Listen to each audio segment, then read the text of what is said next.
5, 4, 3, 2, 1. It's time to count down reality TV's most talked about moments with Amanda Bella. Hey everybody, welcome back to Bella Talks TV. This is Amanda Bella here, and you're in for another treat because when is the Bravoverse not serving, and when is reality TV just not on a constant loop of news, of breaking news? In fact, I just had some myself right before I was recording, so we're going to save it to talk about it in my top 5 countdown. If it's your first time here to Bella Talks TV, my show is typically a top 5 reality TV countdown of just the most talked about moments of the week. And, you know, this is all in my opinion. So it's not like I'm quantifying, I'm not like counting likes. This isn't Dancing with the Stars. There aren't people like voting. It's just my opinion. But I really do feel like I have my finger like on the pulse. I'm the Sheena Shea of Bravo content creating. And I want to make sure that I'm got my pulse on the beat and that I'm here giving you guys the latest, because there's just always, that's why I chose to start this podcast, which has now been a couple of years. Go back, check out the archive. I always thinking about ways to expand and to promote the pod, because I'm not like the best at, like, you know, I do my Instagram posts, I do my TikTok posts, but I'm trying to think of things outside of the box to really get people to notice or care. I mean, BravoCon is coming up. And again, if you're going and you haven't let me know yet, shame on you, because let's get together. Let's hang. Like, we're going to get together, the big group. Like, don't be shy. And I've really created quite the little world for myself here in creating content, the people that I've made, the connections that I've made, and now the Bravo celebrities that I've met, and all of the events that I've attended. So it's just really turned itself into like a side project that I didn't expect to be so time consuming, but also like, I mean that in the best way possible. So I guess I didn't expect it to just continue on like this and grow to what it's been so far. And I have so many more plans and goals for where I want to take it in the future too. So BravoCon's just going to be great. And I decided what I'm going to do on the first day is definitely wear a shirt that like says, that just shamelessly promotes Bella Talks TV. Like, I don't care. I really don't care. I've been to so many of these events. I went to Bravo Fan Fest in Miami and I dressed up as Bronwyn. Like, no one else is doing that. You're not going to see anyone else doing that. You're not going to see anybody dressed up in any type of costume. A girl's dress for BravoCon, I would say like they would dress for like a night out, like a happy hour. Like, they'll be looking cute, dresses, cute outfits, you know, a lot of shirts with sayings, a lot of Bravo merch. And I have a couple of ideas of what I'm going to do, but I'm just going to be trying to get my name out there, handing out things. Another really good idea that I have that I've been like, I don't want to even usually tell anybody my ideas out here, but I trust you guys. I trust the Bellas. But I want to do a thing with Polaroids. I think that's like a great way to stand out there. So when I'm doing my photo ops, I can have a really cute Polaroid that has like my, you know, handle or like a little sticker or something, like some way, maybe even a QR code, like something. I got to get these made because BravoCon's in a month. But I want to have something that then I can hand out to people that I take pictures with, little like a memento. And I also, wow, this is really motivating me to remember that I need to get on to like Vistaprint ASAP, because I also want to hand out something. And it sounds gross or weird to hand out like hand sanitizers or lip balms, but those are two things that if you've never been to Vegas before, you don't realize how much you need. So I think I'm going to hand out like little monogrammed something like that to people. I'm trying to decide. I don't want to be too wasteful because I don't want it to be like adding to a landfill, but I do want to have something to give out, something to be giving people, and just a way for people to remember. Because it's like, you think you're going to remember, but this is also like a huge drinking event for some reason. So I feel like when you meet people in line for doing things, photo ops, for doing for at the bar, for getting to the panels, if you're sitting next to people and they're like, and you tell them, oh, Bella Talks TV, like you always think they're going to remember and like follow you and like support you. And no shade, but they don't. Like, I don't remember. I mean, there, of course, the people that I've met through these events that are like besties now. And then there are people that unfortunately, like we never spoke again. That makes me sad. So just want to be doing my part. If you guys have any really good, cute ideas that are kind of cheap. Also, speaking of BravoCon merch, there's really good stuff on Etsy. I got 2 shirts. One shirt says, "This isn't my first BravoCon," and I love it. And it's like Andy on a horse. And then I also got another one that says Bravo Social Club. That's kind of like Vegas themed, that Rhea, friend of the pod, Coffee Meets Vodka, that, we're teaming up out there. And let's get right into the show, you guys. So Bella Talks TV, top 5 reality TV moments of the week. And then I also like to do an LOL and an OMG moment of the week also. So let's get right into those first, because those are so fun to start with. I always steal that idea from the Kardashians, the peak in the pit, they would call it, or the rose and the thorn. Courtney was always really big on doing that with her family at dinner. And I guess it started because that's how Kim used to always, or Chris used to be with everybody. Speaking of the Kardashians, really quick, they did drop their new season trailer, and it's always hyped up. It's giving Taylor's new album, which again, I'm not even going to speak it. I'm not saying anything else. Just in the fact that it's like advertised to be like the greatest, best thing, like going to break the internet. Like they're exposing everything this season, like, best season ever, best album ever, whatever. It's giving the same thing, and then it's giving like a little bit. It's usually like a little bit of a letdown because you can't build it up that much, and you have to manage everyone's expectations. But they're still coming back, and they're throwing Caitlyn into the mix. We've got Caitlyn Jenner showing up. We have Rob, who I love Rob. And you guys, I just saw a scary headline too when I was scouring for, the most talked about headlines of the week to make my list for the countdown. And I just saw a thing that was teasing that Rob and China are getting back together. They can't. They won't. They can't. They won't. Could they? Could they though? After that whole lawsuit that Blac Chyna sued the sisters, remember? Oh my gosh, she lost. But how do you ever show your face around them again? You can't. You just can't. So, okay, so that leads us into our LOL and our OMG moments of the week. So let's start with my LOL. Like, who doesn't love to just LOL all day long? I'm such a millennial. I'm so full of millennial cringe that I just LOL at the end of all of my sentences, all of my texts, all of my everything. And my LOL of the week this week got to go to Cookie, my new star, my new fave member of the Real Housewives of Potomac cast. So I didn't know Cookie had anything. I did not understand who Cookie was. And, she was introduced into the group, and it was unclear. I think I even heard a couple other people like misspeak on their podcast, like who exactly she was friends of. She's Karen's friend.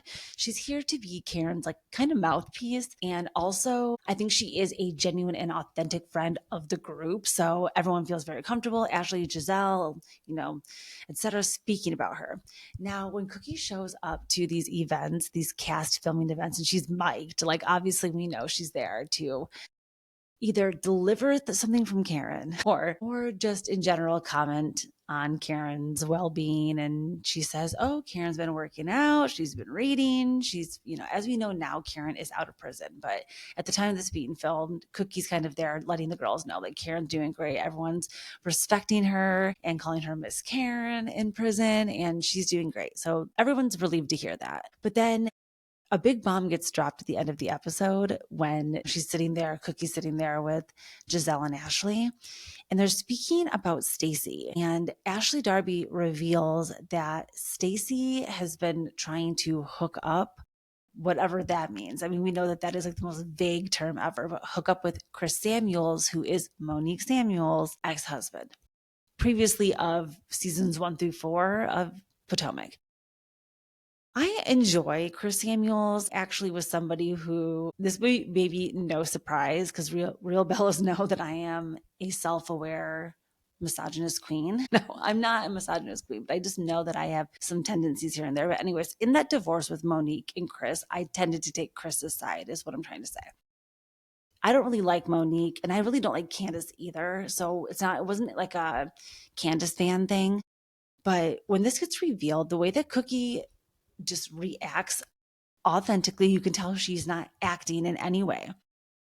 When this gets revealed to her, she goes, say what? And just the way that she snaps her neck around. Perfect time to plug the YouTube. Snapping her neck around, just the way she says, say what? It is so funny. She's a star. I need Cookie. I hope she's throughout the whole season. Is she an official friend of? And is there a world where Cookie could be a Real Housewife of Potomac? She's giving me everything that I need in a friend of, where it's like you have nothing to lose and you might as well make a splash. Just say what's on your mind. So I'm really enjoying Cookie. And it doesn't mean I don't like Stacey. Like, she's obviously a foe to Stacey. She's coming in hot, talking about this Chris Samuels thing. They're talking about Stacey's breath a lot, talking about how Chris Samuels can't have that odor up in his house. It's mean. It's mean. And a lot of people are talking to about how Andy had that game on Watch What Happens Live where it was like Stacey's bad breath. Diabolical. So yeah, that was my LOL of the week though. And I hope you guys agree and that you guys are just enjoying Cookie and not taking her that seriously. Like if I see any Cookie slander, I will not be happy. Let's move on to my OMG of the week. When it comes to this, sometimes it's something jaw-dropping, something shocking, and sometimes it's like just something that makes you cry.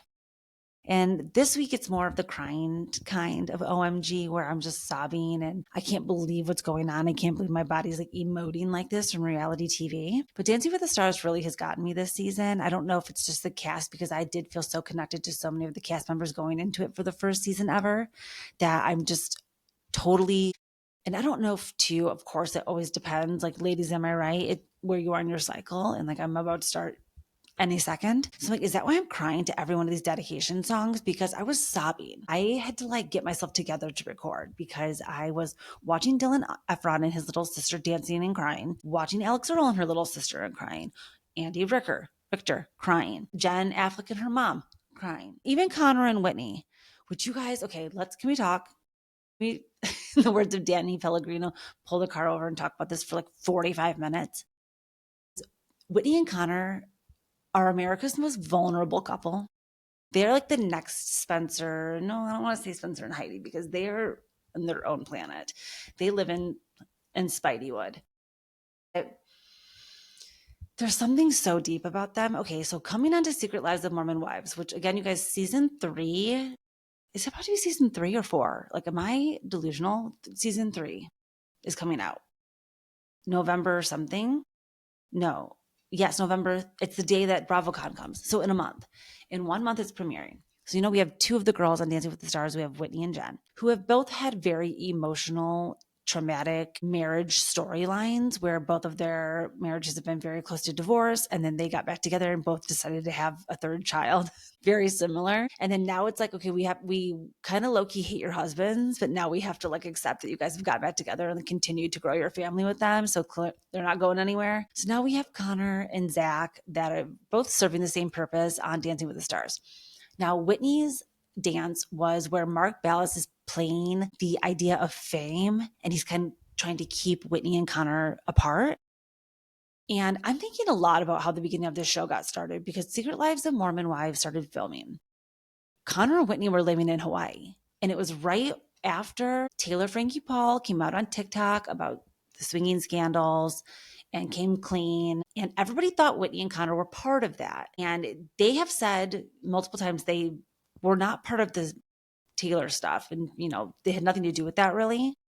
But that they had their own scandal going on, which was that Whitney went through Connor's phone and found that he had allegedly Grindr downloaded on his phone and had messages and potential meetups with men. Now, on the show, they famously changed it to Tinder and they didn't confirm that he was having these relationships, but it's like we all know. So that's like another layer of this dance is that Mark Ballas is playing fame, but he's also a guy and he's also coming in between Whitney and Connor and like trying to break them up. So, Whitney and Connor are together and they're enigmatic. I love to watch them dance. I think that they would be so fun to see. Like, I don't know, Whitney needs to be on Broadway. She needs to be the next Roxy Hart in Chicago or something like that. I need to see her. I would love to even see her as Glinda in Wicked. I don't know if she can belt like that, but I would love to see that. So we're going to have to wait and see, how the rest of Dancing with the Stars turns out. Ilaria was the latest one bullied off the show. Those are her words. She was just voted off like every other person that's been voted off of any show ever. No one's getting bullied off, but leave it to her to make it about herself being the victim. And oh yeah, Alec Baldwin also got into a car accident with Stephen Baldwin, who lives in my neighborhood. Stephen Baldwin is from where we live now. So very interesting that I'm like, should I be like looking for Haley and Justin out here sometimes? Like he crashed the car more towards in the Hamptons, but they were, I'm thinking coming from, because this is right after Hilaria's dismissal, and they were heading out to go to their Hamptons house. So this world we live in. So, okay, that was my OMG cry of the week, was watching Connor and Whitney and all of the other Dancing with the Stars dedications. And I'm really interested to see who's going to win this year. Like, do you guys think it's going to be Alex Earl? Do you think it's going to be Dylan Efron? Could it be Whitney? I think Whitney's going to do what Ariana did, probably get third and still have a very great showing from that. But I don't see her winning. I see Alex Earl winning. Okay, so let's take a quick break here and then we'll get into my top 5 countdown. Again, like, who are we if we don't just draw inspiration from other artists that we, get all of our motivation and inspiration from? But obviously Danny Pellegrino is a huge one of mine. I'm always talking about his podcast and how I really like model mine after his a little bit, obviously with a spin on my own of it being I don't recap. I don't go run through every line of every show and talk about what's going on. This is more of just a brush up on what's going on in reality TV. It's more of a news show, I would say. More of a list show, a news show, something like that. So it's definitely not the same like style show at all, but just the way that he weaves in like little clips and stuff where he has his soundboard. I put together a huge soundboard last year and I don't think I ever used it, but I need to really blow the dust off of that because how fun it is to just intertwine these random things. So yeah, thinking about Dr. Wendy and her family this week. That's not on my countdown. I talked about that on my episode that I released last Saturday. So go listen to that if you want to hear me talk about Wendy and Eddie and all of my thoughts. But let's move on now to my top 5 countdown. I've got a couple of really good things on here. So my number 5 most talked about moment of the week is the Laguna Beach reunion. I am a Laguna Beach girly. I'm a team Kristin girly. I don't want to hear it. If you are Lauren Conrad, if you're a Kohl's girl, this is as serious as Charlie versus Taylor to me right now. Like I can't, I won't have it. I will not have any Kristin Cavallari slander in this house. Okay. Is she MAGA? Potentially. Is she Maha? Probably, again, potentially, allegedly. Okay. But if we can accept other people too for, you can't cut everyone out of your life because of that reason. And Kristin is iconic. She is iconic. She's like a Snooki. She's like a, Teresa. I'm just trying to think of like iconic Nene, like these people that you just seen, like reality TV queen. That's who she is. Kristin is amazing. Now, Kristin is from Chicago suburbs. Before she moved to Laguna Beach, when her parents got divorced, that is the lore of Laguna Beach, of Kristin Cavallari. So when I was a senior in high school, she was also a senior in high school. We all graduated the same year. And then my first year in college, it was just synonymous with the show, what I was also going through. And I remember being my freshman year in my dorm, living on my dorm floor, and the girl across the hall from me would have Thursday night Laguna Beach, like in my dorm. There'd be 8 girls on her futon all watching Laguna Beach together. And those were the days. Those were truly the days. So I have Laguna Beach just near and dear to my heart. I was obsessed with the hills. I watched all of the city. I even watched the reboot that came out of the hills. That was just Spencer and Brody. And when he was dating Caitlyn, who was Miley Cyrus's ex, and like that whole, I think that was around COVID time. So like a lot of things that were greenlit around that time ended up getting canceled. So I don't really think it's their fault. I would watch any show with Spencer and Heidi on it or Brody Jenner on it, to be honest, but it's no longer. This entire reunion was filmed for Roku, which I found interesting. And I like Roku. I've actually was always like a Roku user. I now have Apple TVs, but back in the day, I had a Roku TV or two, and I really have got to get my hands, though, on watching this reunion. I'm not sure when it premieres, actually. Let's find out, because it just filmed, so I don't think it's coming out for a couple of weeks. But let's see when it's supposed to air, because I am kind of curious. So it's going to be airing, it just says scheduled to premiere in 2026. So it doesn't actually have a premiere date yet, so stay tuned. And it's going to be the original cast of Lauren Conrad, Kristin Cavallari, Stephen Colletti. And I'm like, I laugh so hard sometimes about just Steven, and like that whole era. Do you guys remember when they went to Cabo? Like, you're not a Laguna Beach fan. Like, how dare you if you do not know what I'm talking about right now? When they go to Cabo and she's dancing on the bar and Steven calls her a slut, Kristin, we're talking about. Okay, justice for Kristin. They also have Lo Bosworth, Talon, Trey, and Dieter all going to be there too. And then I think the Jessicas, remember the two Jessicas? I believe that they should also be there as well. So stay tuned for when that's going to be premiering. But what broke the internet over the weekend was after filming, it looks like Lauren and Kristin, I don't know if the rest of the cast were all together or not, but they posted a picture to Instagram, Lauren and Kristin together. The feud is over. I know I was just talking shit. I mean, I guess I need to forgive Lauren. If Kristin can forgive her, so can I. But they posted a picture together hanging out after the reunion. Looks like at someone's house. So if they were hanging out like that off camera, that's a really good sign that they've really buried the hatchet. And a lot has changed. Like when I was living in Chicago and Kristin Cavallari was living there, and when she was still married to Jay Cutler, I was at dinner with them at the same time, which was so crazy. So you would find it so interesting, some of the stories from those times. I feel like that's why I have a weird connection to them. Yeah, very interesting that they filmed the reunion and that it's going to be coming out. I guess we're going to have to wait till 2026. So hopefully it will be early 2026 that gets to come out and we all get to see the reunion. Honestly, AI, like usually they call it like fluff. It'll just automatically come out. Like it knows, which is cool. Okay, God bless. Husband problems comes down. This is what happens when you record from home. But soon, when we do have our whole house renovated, which we've only done about half of it so far, we clearly haven't done our kitchen yet, which is where I'm sitting, and everything looks old as fuck, and dusty and crusty. But we're doing our best over here, doing one room at a time. And my podcasting room, when it's done, you guys, it's going to be iconic and beautiful. So just be patient with me. And all my YouTube watchers, I'm sorry you've seen me in so many different, I was laughing because I'm like, you guys have seen me in so many different apartments. You've also seen me in so many different hairstyles. Like I change my hair all the time. And I know that I'm weird about that. I've done that my whole life. Like I constantly need to change. So I need to make like a thing of the last like 36 months of all my hair. I look crazy out here. I look like I'm in like witness protection. Okay, so let's get back to my countdown. Again, we left off at number 5, Laguna Beach reunion, K-Cav, Lauren Conrad reuniting. Love it. Love to see it. Number 4, most talked about moment of the week. This is kind of random, but it just means a lot to me. And we need to talk about what's going on with Ariana Biermann because, okay, I love her. I'm obsessed with her. I don't know. She was always so cute and fun on Atlanta Housewives, being Kim's daughter.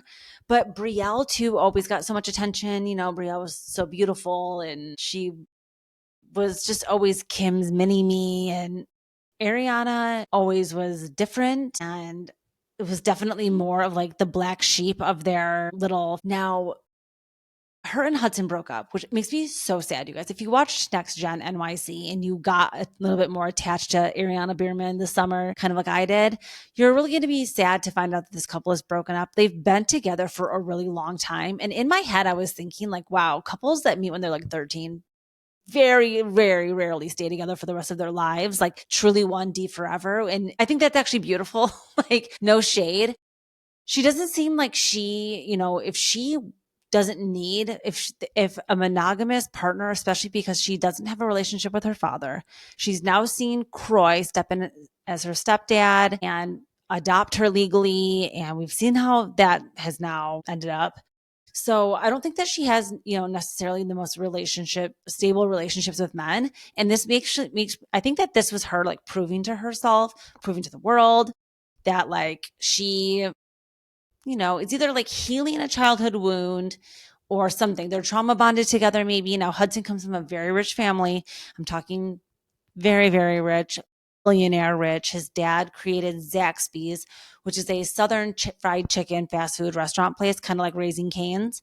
So they are very rich. And I think Ariana probably in the long run thought to herself, okay, Hudson, like this is it for me. We're going to be together forever. They moved to New York together, etc. But he's giving me some kind of other vibe. And I'm not 100% sure. I guess I don't know like that much about him. But there is something about the types of guys that date the Biermanns, right? Like it's like Kim, Brielle, and Ariana from what we saw on Next Gen NYC, like they're alphas. They are the alphas. So the men that they choose are just interesting beta type personalities. Hudson, I think super cute, obviously comes from a great family, but there was something soft about him that I think maybe she would benefit from just dating. You're in NYC now. She's moving in with Riley. She's going to be Riley's new roommate. I'm all for this transition for her, and I'm so excited. Now let's talk about Kim for a second again. Let's circle back to Kim because Kim was just recently exposed because she was at her son, one of the boys, when Kim has Cash, KJ, which is Croy Jr., and then she has Kaya and the other one, the other small one. So they were at one of their sporting events and Kim got subpoenaed. She got served at one of these games. And this is because she is allegedly dating a man who is still technically married, and his wife is divorcing him on claims that he's cheating on her with Kim Zociak. So now she's been subpoenaed to come to their divorce settlement agreement, whatever. I mean, I've never been divorced and I'm not a child of divorce. Thank God bless everybody who is, I hear you, but I'm just saying I don't have any knowledge really about this, about being divorced and what goes on.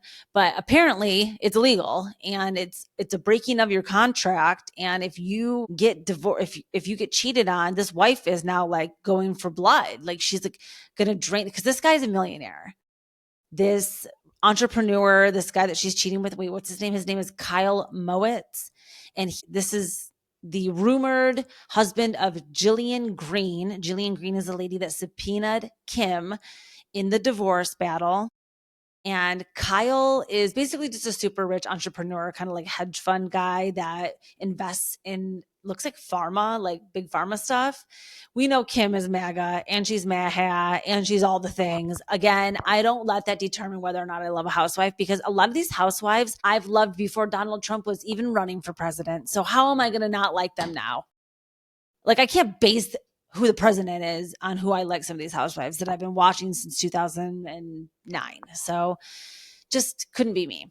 But I understand some people, that's very important to them. It's just for me and my ethics and morals in life, that's not the most important thing to me, is if whether or not somebody's MAGA and if they're on the reality TV shows that I watch. As long as they're not talking about it, supporting him and spreading his propaganda like Kelly Dodd would or something, then I'm okay with them. Come on and do your job and be a housewife and shut up about it. I don't need to know who you voted for. So anyways, this divorce battle is insane. If they have $100 million, this wife wants 50 mil at least. Maybe she wants 100. She's been cheated on. She wants to leave this guy with zero. So this is going to be a very nasty divorce. And the fact that Kim ended up in the middle of it is just iconic. And if she's not in the next season of Real Housewives of Atlanta, like what are we doing, Bravo? We understand she's problematic, okay? But bring mama home. Bring Kim home to us. We're begging. I'm literally begging. When I say we, I mean me, but like I speak for the Bellas, right? We want Kim back. Okay, so that's my number 4 most talked about moment of the week. Ariana and Hudson breaking up / Kim's divorce battle. My number 3 most talked about moment of the week is another thing that I'm just so grateful for. These are the moments that this is what I do. This is why I do this. This is why I do this. McBee season 3 has been renewed. Cameras are up today, Thursday, October 16th, because Steve McBee was just sentenced to 24 months in federal prison for insurance crop insurance fraud. Federal crop insurance fraud. Say that 10 times fast. But that's what he did. And he has to pay $4 million in restitution. So we know the entire family was there at the courthouse today. I haven't seen any pictures yet. Like I'm dying to see photos or video from this entire thing. We know, again, Bravo cameras were there because everybody basically, like eyewitnesses, et cetera, people throughout town have heard and seen that it's coming back. And then yesterday, Steve McBee Jr. confirmed it on his Instagram that Bravo has renewed it. And then today was the sentencing. So we're going to see all the fallout from Steve getting sentenced. We're going to see him going away. Like I don't know if he had to report today. I mean, remember when Karen Huger got sentenced and she had to immediately be taken in handcuffs from the room? Oh my gosh, where were Bravo cameras for that? Was Steve McBee? We don't know. I don't know if he reported. He probably has time to go back and get his like affairs in order for a couple of days. I think that's usually how it works. Okay, anyways, that's huge news that he's going to prison. Another Bravo celebrity has been sentenced to prison. This is insane. It truly is insane. So I hope that he's learned his lesson. I hope that he never uses insurance money again, just like the Acefos in nefarious ways. We're going to need everybody to clean up their side of the street when it comes to their insurance claims on Bravo. Please and thank you. Okay, my number 2 most talked about moment of the week is Love is Blind. Again, season 9. They just dropped a couple of new episodes yesterday. Episodes are always new on Wednesdays, and they dropped a few new episodes. And episodes 9 through 11 are diabolical, just like episodes 1 through 8 were. And in these new batch of episodes, we have a couple of breakups. We have our first couple officially breaking off their engagement. We have Nick and Annie. If you guys remember talking to me last week about Annie and how I feel about Nick, just, go back and listen if you haven't caught up from my last week's episode yet. But now, again, spoilers, if you didn't just hear me, Nick and Annie have broken up.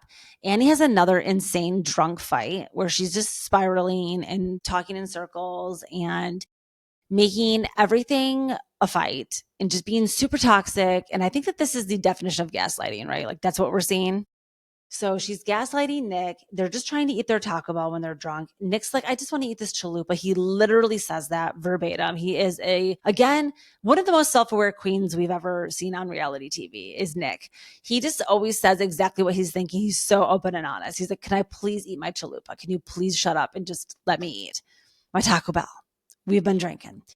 So I do think it's like alarming. I guess this is what happens. And again, like no shade to anybody out there listening. I just am generalizing and speaking again, just thought this is a stream of consciousness here.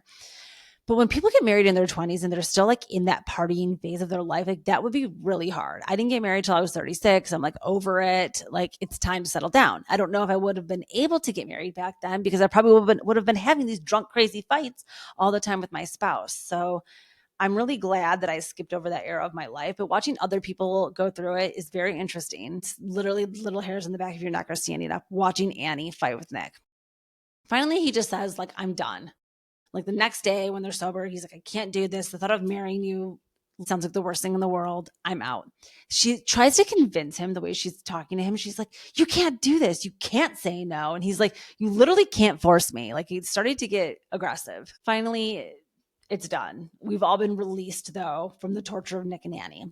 Then we move on over and we're like, oh, let's go check in with Joe and Madison. No, actually, what the real layout of the episode is that they're doing their tux shopping. And this is the true episode. If you guys have been watching Love is Blind since season 1, this is where the couples start to fall apart every single time. Because what starts to sink in for people is like, okay, now all of my friends and family are coming. They're flying in for this televised event. We're getting dresses. We're getting hair and makeup. Everyone's like at this, it's basically the point of no return, or it should be. It should be the point of no return. But as we know with this show, the real point of no return is the altar. You can say no any second up until the altar. So the earlier these people call it off, the better they are, because that's the smart thing to do is just rip the Band-Aid early. If you're not feeling it, you know you can't get married. Let's do it before you get your Nana on a flight cross country to come and see this thing blow up in everyone's face. Joe, I think, finally has this epiphany. He's trying tuxes on and he just has had it. Producers are trying to ask him questions. He's like, I'm done. He doesn't want to wear a tie. He doesn't want to wear a tux. He's just had it. So he goes out, he gets in his truck, and he peels off. And that is the last time that we see Joe. No, it's actually not. He sits down with Madison the next day, and then they break up because producers are really good, at least at like not letting them walk off for the most part, like getting an exit interview. So they get Joe to come back with Madison. They officially have the talk. Madison is crying and I think some of these people that go into this, they are 100% just fully in it. And that's what I see with her. I don't fault her. She was just in the experiment. She was 10 toes down, 100% in, diving headfirst into the deep end, ready to take Joe as her husband. So the fact that he couldn't match her energy, I don't blame Madison. I think she's lovely, and I think that she's going to find someone else. But, many have led before her in this scenario, and she's going to be okay. I know she's going to be okay. To make it to Jordan and Sparkle Meg, they've been my favorite couple, and I think the only couple I've been kind of low-key rooting for. I talked a little bit about Megan and just some of the smoke and mirrors, I think, and just the way she leads with her wealth is very interesting. Not 100% sure. I mean, wealth is subjective. So, yes, to Jordan and to maybe a lot of these other people on this cast, she may be like a big baller, but I'm curious, like, where she really lands in the world. I digress from that conversation, though, just to kind of speak about the fact that when they have their tux and dress shopping moments, you can see Meg's like in it. I think she looks beautiful, and I think she's ready to take on Jordan and Luca both as her new family members. However, Jordan is starting to disconnect a little bit. And you can kind of see the light behind his eyes dimming a bit. And I think he's starting to get a little comfortable. He's starting to get a little complacent, and maybe the mask is starting to slip a little bit.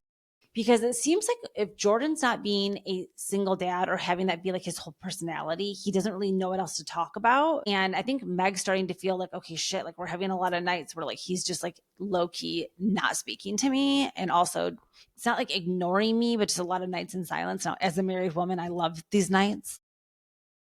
Night in silence, sign me up. But I know to a new couple that wants to get engaged and is trying to fall in love, they've only known each other for 2 weeks. Like, it's too early to be doing that kind of stuff.